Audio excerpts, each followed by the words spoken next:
Welcome into a new episode of the Bengals Beat Podcast presented by Free Store Food Bank. I'm your host, Kelsey Conway, and it's an exciting week here in Cincinnati. Today, while I'm recording this, after this, I am going to be headed over to the Bengals facility because they are starting their joint practice just one day with the Green Bay Packers ahead of their first preseason game at Paycor Stadium on Friday night. But this joint practice is going to show a lot. So far, minus the day that Joe Burrow got injured, there hasn't been a whole lot of news coming out of the Bengals training camp. It's kind of been business as usual, which is good. Obviously, the thing that you're hoping for in training camp is that everybody gets out without any injuries. It sounds like the Bengals definitely avoided a massive injury to Joe Burrow with it just being a calf strain and not something more serious. But because the team returned so many starters, there's not many positions in the starting lineup where guys are competing for it. So it's kind of been a training camp where it's been about looking at the reserves, those second and third lines of who's going to be able to make the team, not so much focused on the starters. And of course, as we know, Zach Taylor does a really good job of managing this long training camp. It's a long month of August, and he does a fantastic job at making sure when specific players need veteran rest days, they get them. So all in all, there hasn't been a ton of practice where all starters have been on the field practicing together because at various points players have been dealing with strains. So this will be the first time that you'll get to see these Bengals practice against another opponent, and that is the Green Bay Packers. And what do they bring to the table? And coaches find these practices to be so valuable because you can control what happens there. In preseason games, you can't control what the other team is going to do, but there's a mutual agreement from Zach Taylor and head coach of the Packers, Matt LaFleur, on what exactly these practice plans are going to look like and what's on the agenda for each side. Zach Taylor said offensive coordinator Brian Callahan will meet with the Packers defensive coordinator Joe Barry to talk about if the Packers want to show this look, what they're hoping that the Bengals show. This is the time where you're really able to stress and find out things that you want to fix against an opponent in a controlled environment. And last year, when the Bengals hosted the Rams for the joint practices, they had 2 days of it. Of course, the final day ending in a fight, which is something to keep an eye on sometimes during these joint practices. That does happen. But with it only being 1 day, I doubt that that's going to happen here at Paycor Stadium. But as always, stay tuned. Follow me on Twitter because I will be there reporting live from the practice, which I'm looking forward to being able to bring you guys some observations that we haven't seen yet in training camp. So to kick things off today with our podcast, I'm going to start with the news and updates from the last time I talked with you guys. And there have been a couple newsworthy items to discuss. Let's start with the Bengals agreeing to a contract extension with linebacker Logan Wilson. And that happened last Friday afternoon after practice. It was, I think, 5-6 o'clock at night on Friday. And all of a sudden you get the news that the Bengals shockingly signed Logan Wilson first. And it wasn't a shock in that Logan Wilson is going to be a Bengal for a long period of time. It's that the order in which this extension happened. I think a lot of people heading into this preseason were under the assumption that Burrow's extension had to happen first simply because of the chunk of money that he's going to command, and they need to know exactly what that number is to be able to pay players like Logan Wilson and T. Higgins. Well, Katie Blackburn said back in owners' meetings in March that that didn't necessarily need to happen that way. Of course, a lot of their priority was on Joe Burrow. It still is on Joe Burrow, but it sounds like being able to get this Logan Wilson deal done, that the Bengals know exactly what Joe Burrow and his camp wants, which allowed them to be able to get this deal done for Logan Wilson. And it was a great deal for both sides. Logan has been one of the Bengals' best players since he was drafted, and that 2022 draft class is stacked. Joe Burrow, round 1, T. Higgins, round 2, Logan Wilson, round 3. Those are 3 guys that you are hoping that you can keep on your roster, and that's always the goal when you're drafting. Can you get those players to those second contracts? And the first one from that class happens to be the Bengals' middle linebacker, who has been awesome at taking the ball away on defense since he got into the league. And what really stands out about Logan, in addition to what he's able to do on the field, is his leadership and the way he conducts himself in the locker room and on the field. He's played through a number of very serious injuries. He said, when I asked what's the hardest thing you've had to deal with so far in his career, it was dislocating his shoulder back in 2021 and having to really play through that and then get the surgery after, which delayed what he was able to do in training camp last year. He said that taught him a lot about what he can do and how he's going to approach his career in football, knowing that it is a hard sport and demands a lot of you physically, and the Bengals reward him for his play for the last couple of years. Now he'll be under contract until 2027. The deal is a reported 4-year deal worth up to $37.25 million. And Logan was just, business as usual when he spoke to the media after he signed the deal, saying, it was an off day for me when I came in to sign the deal. And he celebrated with his wife with breakfast and then went to Pilates, got his massages, and business as usual, of course. And I think that's what's made Logan be able to be so successful, is that he has been able to take care of his body. He is very serious about his approach. And as you know, the longer you can stay, you can't make... I love this line. You can't make the club from the tub. And Logan Wilson knows you can't get to where you want to be in the NFL if you're constantly injured. And he reaps the benefit of his serious approach. And the Bengals are happy that they have one of their core players in town until the 2027 season. So if you're looking to buy a new jersey, Logan Wilson would be one I'd recommend because he's going to be here for a while. And what's also huge about the fact that the Bengals were able to sign Logan Wilson first, I don't think there was ever a question about if the Bengals were going to be able to sign Logan. He said he wanted to be in Cincinnati. The Bengals front office has said they'd like him to be in Cincinnati. Both sides wanted to make it work, but there was always the question of, are they going to be able to fit all these pieces together with Burrow and T. Higgins wanting a certain amount of money, and then of course Jamar Chase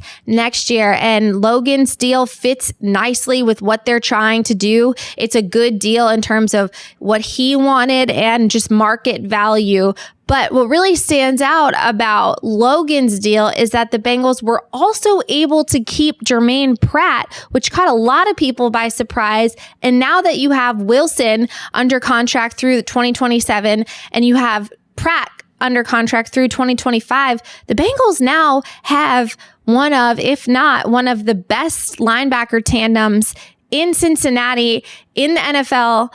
And those guys are going to be here for the next couple of years. And if you were to ask a lot of people that covered the Bengals year round after that AFC Championship loss to the Chiefs, you didn't know if the Bengals were going to be able to keep Pratt because he might have priced himself out of being able to return. And everyone always knew the focus was going to be on Wilson because of the role he plays as the Mike linebacker, wears the green dot, communicates with defensive coordinator Lou Anarumo through the helmet. Well, the Bengals have now found a way to keep them both, and it's an underrated piece of this defense. And I think you're going to see just how strong those two players are for this defense and how it can really help them out this year. And defensive coordinator Lou Anarumo spoke to the media after Logan's deal, and he said, in this division, in the AFC North, you have to have linebackers who can run and hit because of the way the Cleveland Browns, the Pittsburgh Steelers, and the Baltimore Ravens want to run the ball. And Logan adds another element of being able to take the ball away, but when it all comes down to it, being able to stop the run is one of the most important things for this Bengals defense, and they improved vastly last year in that metric. Logan Wilson and Jermaine Pratt are going to be two of the best. They have familiarity playing next to one another. They almost sometimes don't even need to talk. They can know exactly what each one of them wants to do without necessarily having to say. And when you're able to play fast because you know what the person next to you is going to do, that can allow you to do a lot more things. So I'd say that's probably the biggest news item to come out of last week from the Bengals. So now I want to fast forward to this past week and what's been going on. Just a couple of injury updates. Charlie Jones suffered a shoulder injury last week that looked like it was pretty serious, but he was able to bounce back in short time and was on the practice fields on Monday. And the reason I bring that up is because for Jones, if he were to have missed time in the preseason, that was going to really hurt him because his competition with Trent Taylor for that punt return spot is going to be one of the biggest competitions to watch in the preseason because those two right now are neck and neck. Of course, Taylor would be ahead of him. He's ahead of him on the depth chart simply because of his experience at the position, but the Bengals drafted Jones for a reason, to take over eventually as the slot receiver, Tyler Boyd entering his final deal in Cincinnati. And of course, to add an element of speed and finesse in that punt return game that they've lacked over the last couple of years. And really the only way to measure where Jones could be at in that part of his game are the preseason games. Yes, of course, they return punts in practice, but there's nothing like the live element of returning punts and kicks. And you've heard Darren Simmons, as Bengals special teams coordinator, talk about it all the time, how much those games really can shape what they think of a player in terms of what they're going to be on that special teams unit. So good to see Charlie Jones back, and it looks like he'll be able to play in the Bengals' first preseason game on Friday. So keep your eye on that competition. And Alex Kappa is dealing with a strain of some sort. He was held out of the team portions of practice on Monday. Zach Taylor saying it was a strain. He didn't go into what kind of strain it was, but it allowed the Bengals to try some things at right guard behind Alex Kappa right now. Max Sharping would be your lead guard to take over if anything were to happen, but just keep your eye on that Alex Kappa strain. We'll keep you posted today if he's back in the lineup against the Packers. As far as other injury news, Travion Williams has been back at practice. He hasn't been practicing, but he's been standing there participating in the huddles and, really giving some advice and being active in practice. But he is also someone similar to Charlie Jones where these preseason games are going to matter for him in terms of those roster spots. So we'll keep an eye on that and see when he is able to return. All right. So that is kind of it right now for some news and notes of what has happened over the last week in the Bengals world. So now I want to focus on breaking down the Bengals' first depth chart. They released their first unofficial depth chart because it is a game week, and it provides you a little bit of a closer look at what head coach Zach Taylor might be thinking in terms of his lineup. As I mentioned at the start of this podcast, the Bengals don't have a ton of openings in their starting lineups, so what you're able to gain from this depth chart is really about the second and third strings, and there were some interesting notes that I want to talk you guys through. So let's go to the Bengals' first unofficial depth chart. So when I first looked at the depth chart, something really stood out to me. And obviously I knew that when the Bengals drafted Myles Murphy, it was more of a depth choice there. And that's how strong the Bengals roster is, that they didn't need to take a rookie to start. But when you look from the depth chart top to bottom, the fact that the Bengals don't have one rookie starting is crazy in that that's how strong and experienced their roster is heading into this season. And when Joe Burrow is able to come back, they will enter this year as one of, if not the biggest contender to the Chiefs in the AFC because of the amount of players they have returning. So the biggest takeaways come from the second and third string. And what I thought was most interesting looking at the numbers, and of course they call this the unofficial depth chart, but it does give you some answers as far as who they could be thinking is the third or fourth string cornerback, who's the backup center, just some takeaways like that. So if we're starting off looking at the receivers, That's where it's going to get interesting, is obviously you have your top three. And I would even go as far to say that Trenton Irwin is booked, locked to be the number 4 wide receiver on this team. He has looked really good in camp and of course showed what he was able to do last year. But who is going to take over that 5th and 6th spot? Or are the Bengals going to keep 7 receivers? We will see. But right now, keep an eye on some of these names. Stanley Morgan is someone that they've really liked from a special teams standpoint. He is fighting for a roster spot against Trent Taylor, Charlie Jones. Those 3 guys I will be very interested to see, because they're all supposed to play a huge special teams role on this team. How many of those guys are the Bengals going to keep in that wide receiver room? And so we'll see who's going to really become that 5th and 6th wide receiver that the Bengals will have to count on. And I don't think all 3 of them will make it, but obviously they could keep 7 receivers, but I think whoever pulls ahead in the punt returner role will get one of those final roster spots at wide receiver. So keep an eye on those 3 names. Another position group that I found interesting, and I didn't think that it was ever going to be a competition coming into this season, but they did put Jonah Williams as the starting right tackle, and the Bengals weren't ever going to pay Jonah what they're paying him to come back and play this year and not be the starter. So, there was a lot made of, is Jackson Carman fighting for a spot against Jonah Williams? No, he is not. Of course, Frank Pollock in the line of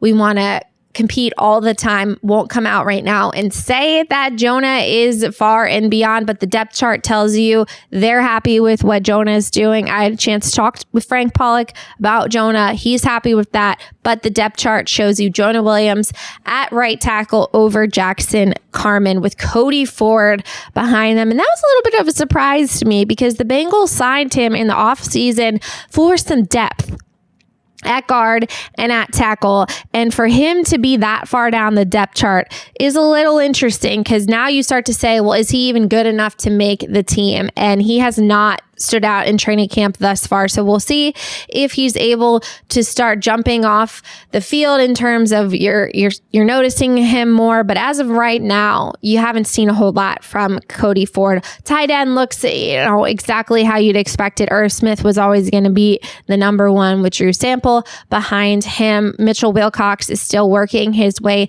back from an injury, but those are likely, with Devin Asiasi, those are likely going to be your tight end room. And at this point, you'll have to see if Mitchell Wilcox will beat out Devin Asiasi for that 3rd tight end spot, with Drew Sample clearly taking over the number 2 role. And then when you move on to the quarterback room behind Joe Burrow, you've got Trevor Siemian listed as number 1, which likely means that the Bengals decided to go with the veteran in the number 1 spot, Jake Browning backing him up. But there's very much a competition there. Both of them have looked good at times and both have struggled, and they will decide based off these 3 preseason games who is going to be the best person to be Burrow's backup when he is back. Is it going to be Trevor Siemian, or is it going to be Jake Browning? We will see, and that'll be something that'll be talked about a lot in the preseason. And at running back, Joe Mixon came back, took a pay cut, was always going to be the starting running back once he decided to do that. But behind him, as I mentioned with Travion Williams, him being injured right now, fortunately, the Bengals know what he can do. So it's not a matter of they've never seen him play before, but he is injured and fighting for a spot with Chris Evans and Chase Brown. And this is the year for Chris Evans to show what he can really be in the NFL. He's had time to get acclimated to the NFL. He has made plays at time for the Bengals, but there's also been some, where is he in terms of coming along? Because he has flashed, but there's also been times where you're hoping he can give you more. And this is the year that he has to show that he is capable of being on a 53-man roster in terms of what he can provide. So keep your eye on Chris Evans this preseason. And of course, Chase Brown, the Bengals draft pick. They have high expectations for him ever since he came out of the draft, out of Illinois. But a lot of what they're going to see what he can do is pass protection wise. What can he do from a pass protection standpoint in the preseason? You don't really get to evaluate what a running back can do in that space without a game. So these 3 games are going to be huge for Chase Brown. Let's go to the defense now. Same what you would expect in terms of starters returning. There isn't a position on the starting lineup that the Bengals needed to fill with a rookie. Where there were holes, they decided to fill in free agency, which I think is a really smart strategy. You'll start with defensive end. Sam Hubbard, of course, returns with Cam Sample listed behind him. And then they list Myles Murphy, who it's been an interesting training camp for the Bengals' first round pick. He's shown his athleticism and his speed in terms of what he can do on that defensive line. They've moved him around inside, outside. But there hasn't been a whole lot of Myles Murphy is, jumping off your note sheet because he's had such a good day. But again, it's hard to measure how far along he is when he's not able to really get after the offensive line because of the limitations in practice. So he'll get a ton of preseason reps. He will be a part of what the Bengals are going to try and do this year. They drafted him in the first round for a reason, to be able to help them. But so far, I would say that Joseph Osai has had a much stronger training camp than Myles Murphy, which of course is good for Osai. At nose tackle, DJ Reader, of course, leads the way with Josh Tupou behind him, and same with BJ Hill at defensive tackle and Zach Carter, who they expect to take a leap this year. He's done a lot in the offseason to lose weight, to get stronger, and you're going to need that third interior defensive tackle, because if DJ Reader or BJ Hill goes down, you've got to have players behind them. At least I think they need to have 2 quality backups that they believe that can start in place of either one of those guys, and they know that they have that with Cam Sample. Do they have it behind BJ Hill with Zach Carter? That's something that you'll see in the preseason, and that if I had a position that I'm going to be watching in the preseason, it's going to be defensive tackle, specifically Zach Carter, because I think it's just such an important position in what Lou Anarumo wants to do on defense, to be able to make sure that you have a backup that you believe in if something were to happen to BJ Hill, and also to be able to rotate those guys, to give them some breathing room on the side, because sometimes these games go into overtime. You got to have fresh people ready to go on the sideline. So keep your eye on Zach Carter. He's someone that I think is going to make a big jump this year, and I'll be interested to watch him during the preseason. Linebacker, I just went into it a lot, so I'm going to save some time here. Logan Wilson leading the way with Marcus Bailey behind him. Of course, with Joe Bacci really being that third linebacker behind Wilson, and then the other linebacker, obviously, Jermaine Pratt. And I want to spend some time talking about Akeem Davis-Gaither, the Bengals linebacker, who really you wonder what's in store for him, because you didn't know if you were going to be able to keep Jermaine Pratt and Logan Wilson. That came as a bit of surprise. So there was always that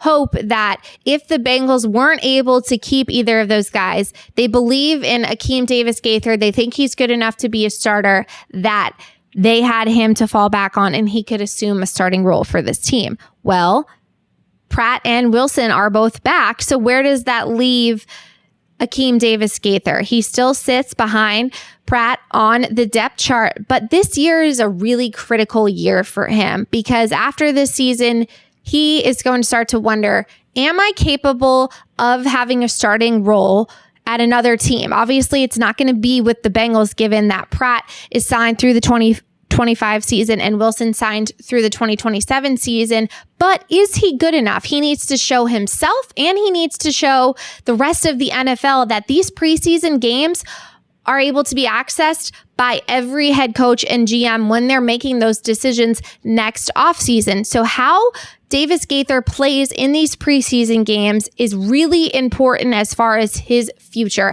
The Bengals know what he can do and have full confidence that if he needs to come in and play in terms of a starting role, he's fine. In a reserve role, he's one of the best reserves they believe in the NFL at the linebacker role. But moving forward, what are these preseason games? What do you learn about Akeem Davis Gaither? So I would say that's another very interesting position group and position to watch. I will have my eyes on Davis Gaither because that is something where you can take your notes at practice and say, he looks really good and he's able to get in games when Logan was out. And obviously, you know what he can do in games, but these preseason games when he's really running the show, now you'll get a chance to see that. At cornerback, you have Cam Taylor-Britt and Chidobe Awuzie, who is not able to participate in team drills quite yet, but for the first time this week, he was doing some one-on-one work against the receivers in a very jog through motion type, but it's good to see him progressing. There was always a hope that he could be back. Well, he fulfilled that. He is going to be back in time for week 1. They're just being very cautious of what he can do. But behind him, that's what I want to talk about, is that third cornerback role. Who is it going to be given to? Because Cam Taylor-Britt, behind him is Sidney Jones on the depth chart. Behind Chidobe Awuzie, it's DJ Turner, who I talked about last week on this podcast, the rookie out of Michigan who's turning heads. Who's going to get that job as the number 3 cornerback for this team, who basically should be viewed as a starter? Because as Lou Anarumo often says, you can never have too many cornerbacks. And the reality is, with a 17-game season, those guys, they play a very tough position, and sometimes the injury bug will get you, as you saw last year when Cheeto went down on Halloween. You have to have a third cornerback that you believe can play a lockdown role. So who's it going to be? Sidney Jones, the veteran? Or are they going to give it to Turner, who they believe is raw but can learn into it? We'll see in the preseason. Both those guys are going to get a chance to play and really show what they can do. So that's where we're at with the cornerback role. And then let's go to safety. Let's round this out. Nick Scott came in as a free agent, and the Bengals knew what he can do from being able to watch him over the last couple of years. But Dax Hill, how much time is Dax Hill going to see in the preseason? This is something I'm interested to see how head coach Zach Taylor sorts out, because you've seen Dax Hill in games. Last year, he played a number of positions for the Bengals. Obviously, he was drafted as a safety, but because of injuries and just number standpoint, he had to spend some time playing cornerback, and they cross-trained him at a number of positions. But how much time are they going to give him to play the position that he is going to play this year at free safety in the preseason? Because he's not a rookie and he has game experience, but do you want to see what he can do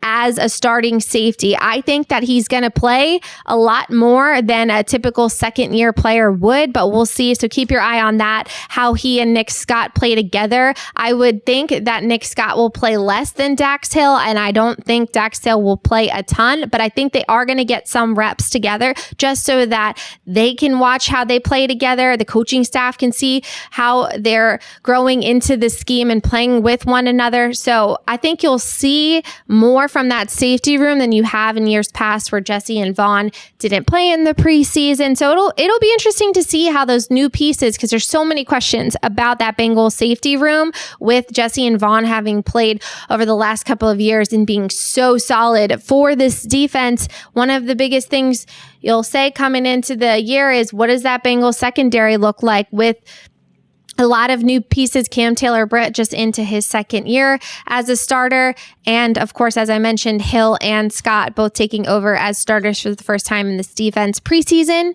We'll see how much they're able to play together, but the safety room will be something to keep your eye on. And as far as the special teams, you thought you were going to see a lot of Brad Robbins and Drew Chrisman, and that just doesn't appear to be the case right now. Chrisman was in the hospital the first week of the Bengals training camp. He is out. He's been at practice, but not dressed for practice. The injury is undisclosed right now, so we're hoping for the best for him, but it sure looks like Brad Robinson is in line to be a lock as the starting punter because he'll get most of the reps during the preseason, and the Bengals drafted him for a reason. And with Chrisman not really able to compete against him, I do think that's going to hurt him in terms of his roster spot, but we will see. Maybe Chrisman will be back by the second or third preseason game. And as I mentioned, that punt and kick returner battle, those are two to keep your eye on for the preseason game. Well, that was a lot to take in this podcast, and I enjoyed going through that depth chart with you guys. I'm excited to bring you the latest from practice against the Packers today, and of course the game on Friday. So be sure to tune back in next week for the review of all of it, and be sure to check this podcast out on YouTube and subscribe. Thanks so much for tuning in to the Bengals Beat Podcast presented by Free Store Food Bank.